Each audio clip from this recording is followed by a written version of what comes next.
Good day, citizen, and welcome to this week's federally approved entertainment video. This week's bout is our glorious citizens of the Federation from the Mobile Infantry taking on the rogue terrorists called Spartan IIs.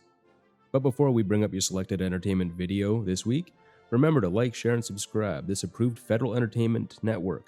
And remember, service guarantees citizenship. Would you like to know more? Our Federation scientists have compiled this dossier on our foe. These rogue humans known as Spartan IIs, we have determined they hail from a parallel universe.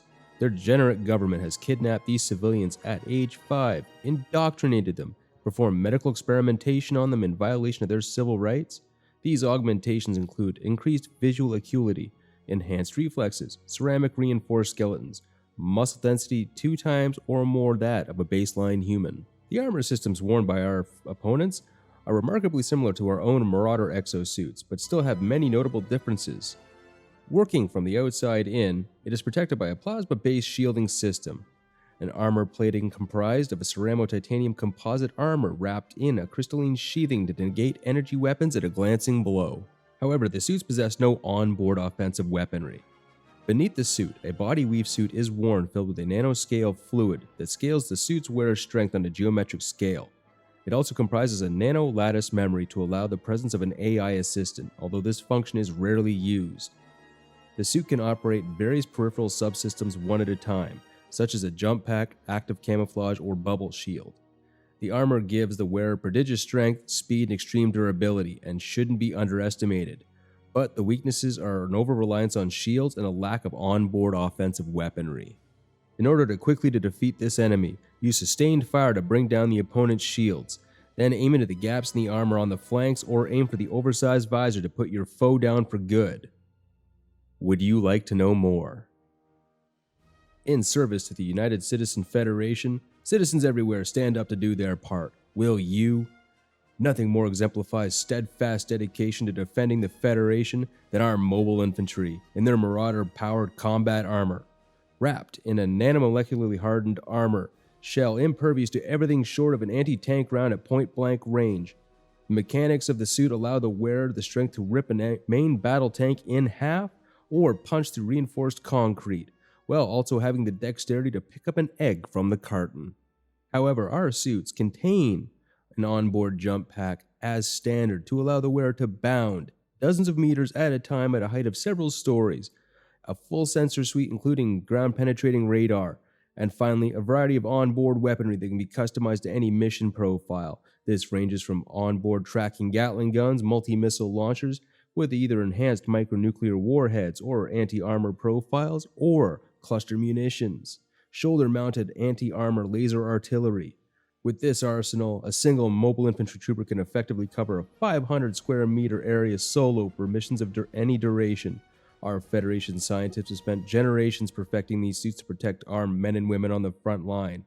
And remember, service guarantees citizenship.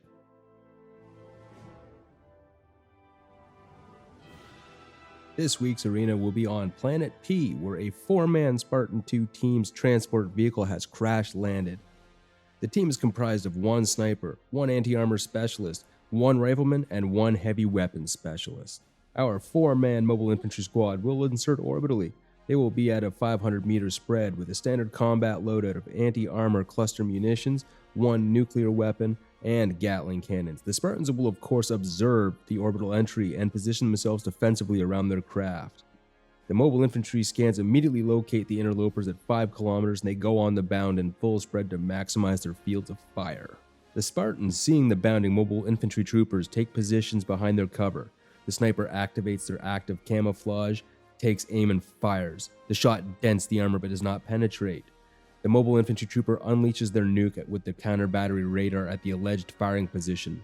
The sniper fires 3 more times in rapid succession, penetrating and killing the trooper. The nukes detonate, taking the sniper out. The 3 remaining Spartans concentrate their fire, heavy machine gun, railgun rounds, and a spanker round at the trooper closest to their position. The mobile infantry retaliate with a spread of anti-armor cluster missiles and withering fire from their Gatling guns.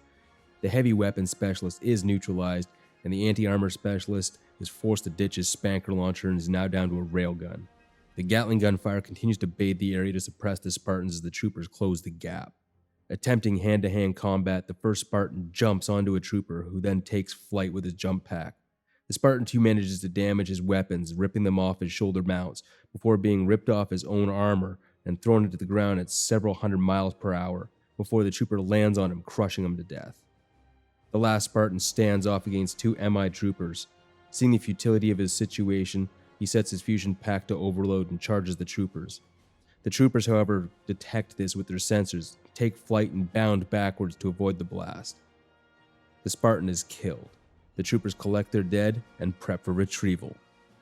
And that, citizens, is our bout this week. As you can see, nothing can stop the mighty citizens of our Mobile Infantry. Superior weapons and firepower will win the day against the Spartan II abominations. That has been this week's federally approved entertainment battle. Tune in next week, all nets, all channels. And remember, service guarantees citizenship.